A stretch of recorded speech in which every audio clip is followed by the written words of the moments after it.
sirve o no sirve.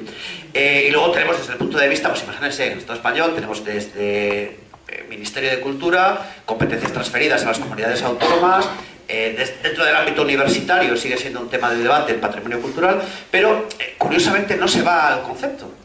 Es decir, nos ponemos a hablar de patrimonio cultural sin cada uno pensando en su concepto de patrimonio cultural, pero no poniendo encima de la mesa qué entendemos por patrimonio cultural. Bueno, estos 4 textos que yo he sacado, uno es del año 62, pues eran los 60, es un texto muy pop de la Conferencia General de la UNESCO, en el que se dice que a efectos de la presente recomendación, fíjense que el nombre es muy bonito, de recomendación relativa a la protección de la belleza y del carácter de los lugares y paisajes.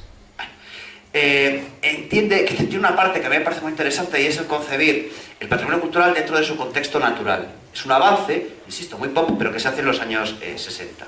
Y se habla del aspecto de los lugares y paisajes naturales, rurales o urbanos, debidos a la naturaleza o a la mano del hombre, que ofrecen un interés cultural o estético o que constituyen medios naturales característicos. Pese a, insisto, ese carácter tan pop, tan flower power, ¿no? Un poco de la UNESCO en esos momentos, es muy interesante ese carácter general. Es decir, miren, hoy día una puesta de sol podría ser declarada bien de interés cultural. Hay un patrimonio que se llama patrimonio inmaterial, que si no nos ponemos de acuerdo en definiciones concretas, materiales de patrimonio cultural, cuando ya metemos lo inmaterial o lo filosófico, podemos pasarnos a hablar, podemos estar hablando años, sin al final llegar a una conclusión común. Bueno, la Carta de Cracovia, del año 91, el salto es de unos cuantos años, sí que llama la atención sobre la protección de lo que ya empiezo a llamar paisajes culturales. Es decir, no solo esa noción de que el patrimonio cultural, que se puede declarar bien de interés cultural o lo que queramos, es un edificio, que eso más o menos lo tenemos claro, el área de protección de ese edificio, sino que habla de paisajes culturales. Algo que llega a la legislación actual en Castilla y León con una noción que es la de espacios culturales. Algo que yo sepa, o a mí que me registren, pero que creo que no se ha desarrollado. Es una especie de traslado al patrimonio cultural de los espacios naturales, de la protección del sistema de parques nacionales, sobre todo, pero que no llega a tener una traslación. Y mi modesta opinión es que no llega a tener una traslación porque se hace desde los despachos, en nuestro caso de Valladolid, y no se baja al terreno ni se pregunta a la gente. Con lo cual, bueno, luego seguiremos dando caña un poco. El siguiente texto que les traigo, a mí me parece muy bonito. Junto con la Carta de las Montañas, la Convención Europea del Paisaje de Florencia del año 2000, es un texto excepcional, porque es un texto en el que empieza a destilarse ya en lo normativo, en la legislación, sobre todo se tiene en cuenta mínimamente, al menos en la ley de 2002 de Castilla y León, pero habla de no solo ese paisaje o ese entorno monumental, sino de los seres humanos que lo habitan. Bueno, empezamos un poco a aterrizar en las cosas serias. Es una convención suscrita por el Estado español en el año 2000. Y el cuarto texto es una declaración, la declaración de Xi'an, en China. En realidad es un grupo de técnicos y de políticos que se reúnen cada año en un sitio. Este año tocó en China, el viajecito no estuvo mal, y que sacan un texto que sé que tiene un carácter filosófico, pero que dice algo que yo creo que es interesante. Es que dice que el entorno de una estructura, un sitio o un área patrimonial se define como el medio característico, ya sea de naturaleza reducida o extensa, que forma parte de o contribuye a su significado y carácter distintivo. Es decir, es el propio medio el que puede ser la causa de una declaración, independientemente, bueno, de la acción humana en él. Más allá de los aspectos físicos y visuales, el entorno supone una interacción con el ambiente natural, prácticas sociales o espirituales pasadas o presentes, costumbres, conocimientos tradicionales, usos y actividades. Es decir, un poco el hombre no considera ni el patrimonio ni el paisaje que rodea ese patrimonio ajeno a los semovientes que interactúan en él, sobre todo la población, cosa que hasta entonces había sido general. Y luego ya me permito, evidentemente sin competencia con las anteriores declaraciones, tener una modesta opinión sobre la noción de patrimonio cultural, un poco ya vinculándolo a un territorio como es el de Valdeoro. Es decir, no les voy a contar ya a ustedes lo que significa el grado máximo de protección desde el punto de vista de paisajístico y de naturaleza, puesto que lo sufren, no sé, bueno, viven en ese entorno, ¿no? La declaración de parque natural y en concreto la ampliación. Nacional, sí, nacional.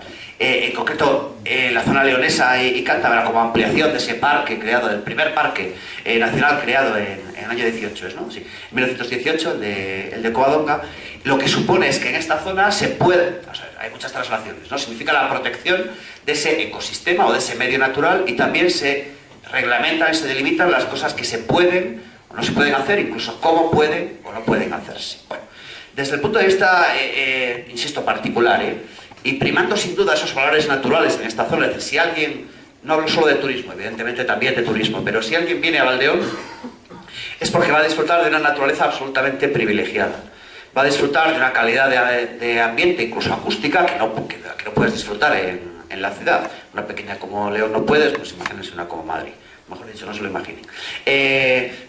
Tienes todos esos argumentos desde el punto de vista natural y paisajístico. Pero daría la sensación, desde el punto de vista, de aquí arrima un poco el asco a mi sardina, de que tanto lo que antes nos ha contado Margarita, es decir, ese pasado histórico que es riquísimo, como que los vestigios materiales, que no son riquísimos, no se lo voy a... Es decir, yo tengo, mi otro trabajo, uno de esos 500 que tengo, es la Catedral de León. Hombre, menudo juguete para un historiador del arte, pues no vean, yo estoy encantado. Evidentemente los argumentos patrimoniales de un edificio como la Catedral de León, que es el primer monumento nacional declarado en nuestro país. No nos chulemos en León porque se declara, por supuesto, por esos valores históricos y artísticos, pero sobre todo por el estado de ruina al que llegó a la tercera década del siglo XIX. Pues no vamos a encontrar en el conjunto del Valle de Valdeón ninguna edificación que tenga esa potencia, por decirlo así, monumental. Oiga, ni falta que hace. Es decir, las iglesitas, que ahora vamos a ver muy rápidamente, porque ustedes las conocen mejor que yo, que se construyen, sobre todo básicamente a partir del siglo XV y siglo XVI, los vestigios que son hoy visibles, ¿no? Pues son las iglesias modestas, digamos, acordes, consonantes con la economía de esta zona. Trae un planteamiento que a veces es socorrido, no se puede agarrar 100% a él, pero sí que explica muchas cosas, y es el que habla de la cultura y de las producciones culturales como excedentes culturales. Es decir, una sociedad es capaz de invertir, entre comillas invertir, de invertir en patrimonio cultural y en patrimonio construido cuando tiene sus necesidades básicas garantizadas, o al menos las de sus élites. En una población reducida, como siempre ha sido la de... Cuidado, esto es un planteamiento marxista, esto que acaba de decir. O sea, no dentro de ningún contexto político, sino que un planteamiento casi economicista. Pero que también funciona, porque al final alguien tiene que pagar el edificio como la Catedral de León. No les digo más que el administrador de la catedral se le llamaba y se le llama el fabriquero. Y evidentemente no ponía una piedra encima de otra, es un buen amigo nuestro, el actual, sino lo que hacía era administrar los fondos, destilaba esos fondos para que no hubiera interrupciones en la fábrica. Bueno, en el caso de las iglesias de Valdeón, insisto, son acordes a ese carácter, digamos, casi de economía de subsistencia, que siempre ha existido en el valle. Es decir, ni la arquitectura religiosa, la arquitectura vernácula, los hórreos sobre todo, que ahora han sido objeto de una reciente campaña de restauración y de publicación, los puentes, esos valores históricos a los que antes aludía Margarita, los vestigios arqueológicos, absolutamente sin estudiar en el valle, porque al final es verdad que la propia orografía condiciona no solo el carácter de las gentes, sino los testimonios materiales que te puedes encontrar. No se ha hecho un estudio sistemático ni de la red de caminos antigua, ni por supuesto luego veremos algunos casos, de los lugares, de los asentamientos que sabemos que existían. El día que se haga podremos hablar con más consistencia, ¿no? Como, incluso la reciente aparición de los restos de una iglesia en el campo de San Juan, en Posada de Valdeón, nos ha pillado a todos con el pie cambiado, porque no sabemos a qué iglesia corresponde. Una iglesia de unas dimensiones curiosamente reducidas, asociada a una necrópolis. Bueno, pues no sabemos ponerle nombre. Hombre, siendo el campo de San Juan a mí se me ocurre uno, ¿no? Pero bueno, Valdeón es, y se lo pongo ahí un poco, es lo que los franceses llamarían un lugar de memoria. Se lo voy a explicar con un ejemplo. En algunos sitios del sur, sobre todo del sur de Francia, tú vas por una carretera y te encuentras de repente un prado enorme, con un cartel también enorme que te dice: aquí estuvo el campo de concentración de lo que sea, donde murieron 25.000 judíos, 18.000 gitanos, no sé cuántos partisanos. Eso es un lugar de memoria. Y la gente va a esos sitios, que es un prado, con un cartel. Y entonces va a esos sitios, se para el coche, lee el cartel y se marcha, bueno, pues, impresionados.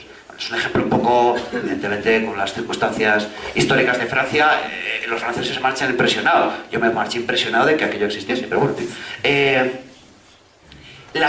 mirad, el patrimonio, la noción de patrimonio cultural en un sitio como Valdeón está en esa red de caminos que solo vosotros conocéis, en los nombres, en la toponimia, los nombres asociados a esos caminos, en los invernales, que yo me imagino que es lo que en el resto del mundo se llaman taínas, ¿no? O esos sitios para guardar el ganado, imagino, ¿no? Los invernales, ¿no? Que tienen una entidad distinta en cada zona. O sea, en Tierra de Campo suelen ser casetas de tapial. Soria, por ejemplo, las taínas, las majadas, ¿no? Son lugares además que tienen una especie como de corral, que pueden parecer que son simples casetas, de corcho lo son, pero que están asociadas a un sistema de ganadería que al mismo tiempo lo que está haciendo es siendo un reflejo de un sistema de vida, que es el de vuestros antepasados, es decir, vuestros padres, vuestros abuelos, vuestros bisabuelos, y si estiramos hasta Don Pelayo. Todas esas